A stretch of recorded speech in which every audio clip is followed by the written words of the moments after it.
everybody who's here, and thank you for helping Asbury Station chapter of the Daughters of the American Revolution celebrate Constitution Week.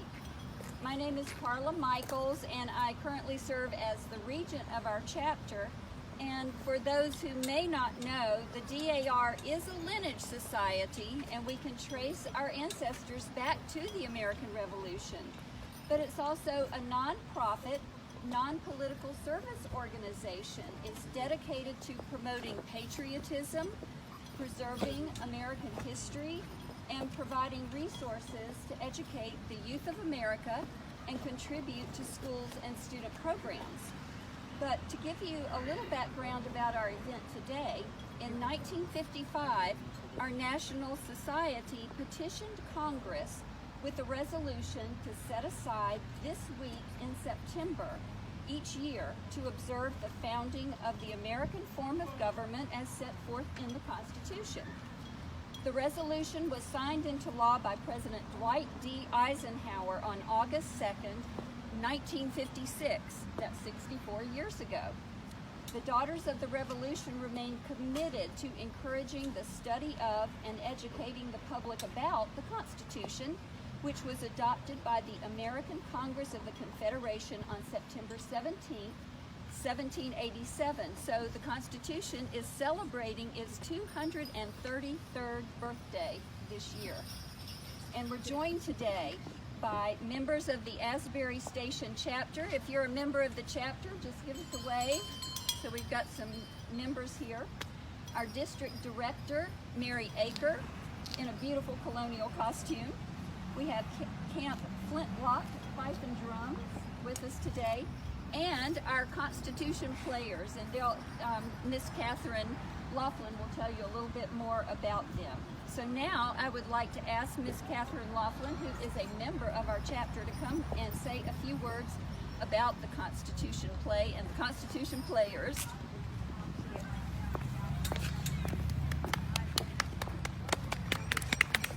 Thank you very much. Thank you.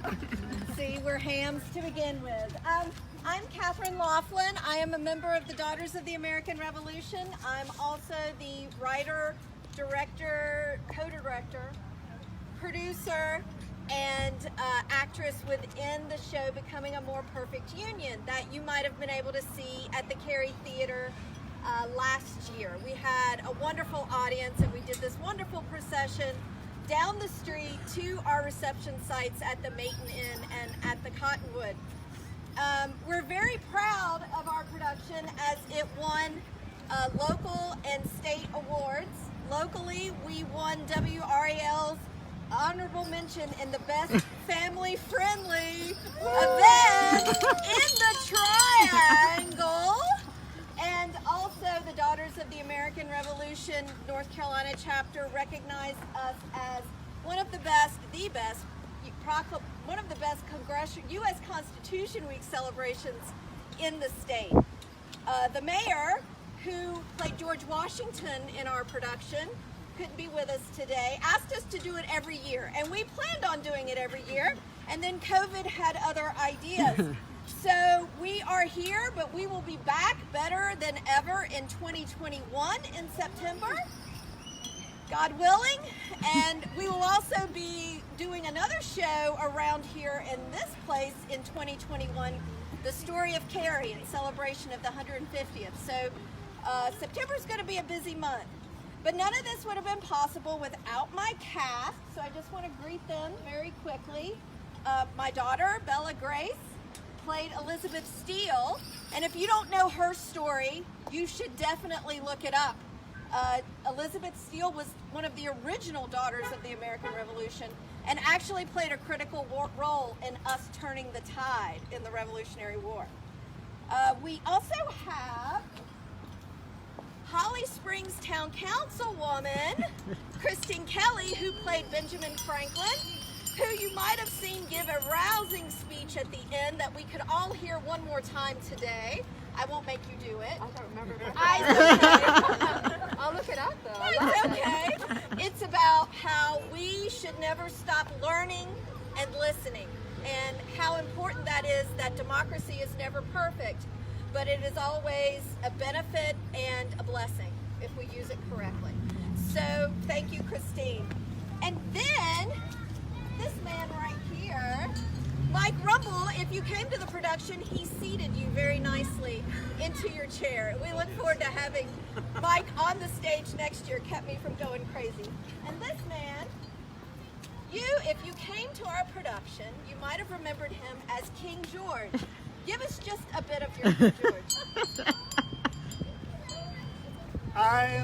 You'll be back, soon you'll see. You remember you belong to me. Okay. But we have made him turncoat today because he's going to read our proclamations, and he doesn't look right doing that as King George. So he's going to read our proclamations, but Bruce was also our co-director. So Bruce, please take it away with our proclamations for today. You want both of them or just? Nope, just do, right. Which ones are you doing? Which one are you doing? I'm doing the proclamation from Governor Roy Cooper. By the Governor of the State of North Carolina, a proclamation. Can everybody hear me? All right. Whereas September 17th, 2020 marks the 233rd anniversary of the drafting of the Constitution of the United States of America by the Constitutional Convention, and whereas it is fitting and proper to accord official recognition to this magnificent document and its memorable anniversary, and to the patriotic celebrations which will be held in its commemoration, and whereas North Carolina was one of the original 13 colonies and was represented by 3 signers of the Constitution, William Blount, Richard Dobbs Speight, and Hugh Williamson, and whereas the eventful week in September 1787, when the Constitution was signed, delivered to the Continental Congress, and made known to the people of the country, laid the foundation for the birth of a new nation, and became one of the most significant chapters in our history. And whereas Public Law 915 guarantees the issuing of a proclamation each year by the President of the United States of America, designating September 17th through 23rd as Constitution Week, and whereas the state of North Carolina encourages people to reaffirm the ideas of the 1787 framers of the Constitution by vigilantly protecting the freedoms guaranteed to us through this guardian of our liberties, and continuing to work to make the United States a more perfect union. Now therefore, I, Roy Cooper, Governor of the State of North Carolina, do hereby proclaim September 17th through 23rd, 2020 as Constitution Week in North Carolina, and commend its observance to all citizens. Roy Cooper, Governor.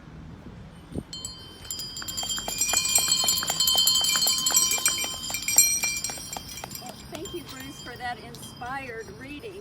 And now I would like to call on our chapter chaplain and honorary regent, Lisa Wooten, to lead us in the ringing of the bells. Thank you, Madam Regent.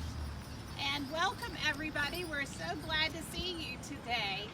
I had a student to ask me a question as I was doing a performance, as you see me here, of why we ring the bells during this time. And my answer was, well, that was a way to communicate with the community if there was something really important that needed to be announced. And I said, I'm sure that that very hot day in September, which is really different today, was a lot of great joy to know that the Constitution had been signed. And by the time it got to the town crier, he was so excited to be able to ring that bell and to pass the word on about the new Constitution. So if you will join me, if you have your bells, everyone back there in the back, and we have a few right here, if somebody wants to take some back. If you'll join me, We'd like to ring for as long as possible. Can we get a drum roll, possibly?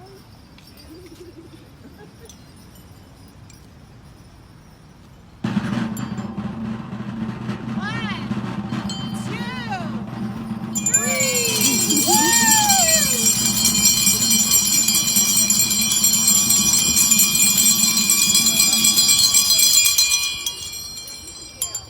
Thank you, Madam Regent. Thank you, Ms. Wooten. And thank you to everybody for being so enthusiastic about our bell ringing today. In closing, I would like to encourage you. You can use the phone on your camera to access the QR codes that are found on the table here. It will take you to our chapter Facebook page where we have posted a video with fife and drum music about the history of the Constitution and how it came about to be Constitution Week. So I encourage you to find out about that. And the other one will take you to our National Daughters of the American Revolution website where you'll find even more resources about celebrating Constitution Week. Feel free to take socially distant, acceptably distant photos of our people in costume today. Read the familiar words of the preamble to the Constitution, which we have back here. And if you're in downtown Cary at night, you will be able to see the town fountain lit in red, white, and blue in honor of Constitution Week. And we thank the town of Cary for doing that for us.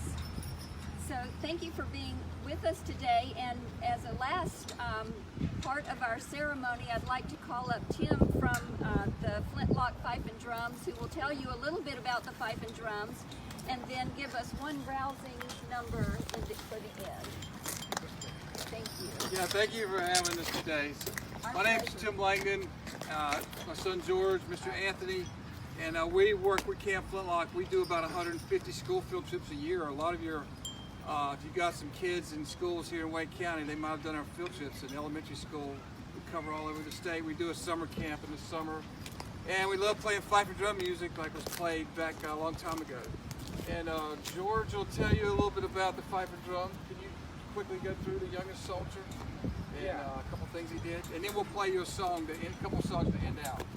Yeah, the youngest soldier in the Revolutionary War was actually from North Carolina, and his name was Nathan Futrell. And when he joined, he was actually 7 years old. So that's like being in the first grade.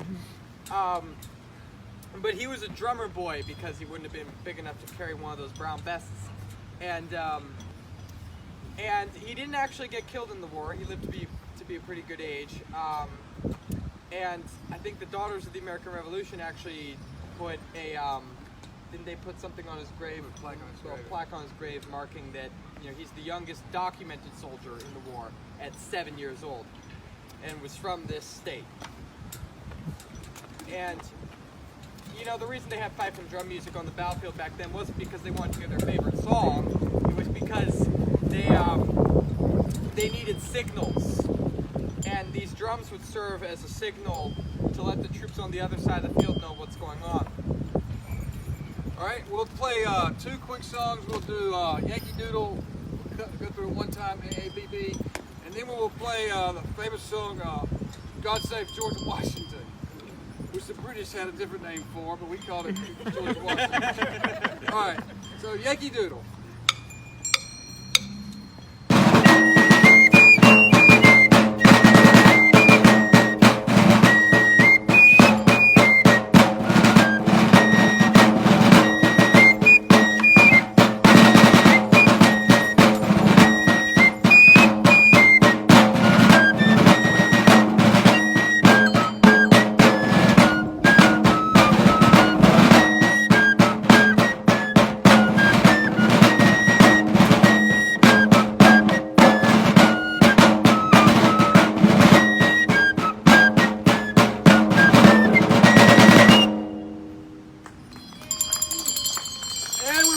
By playing God Save George Washington.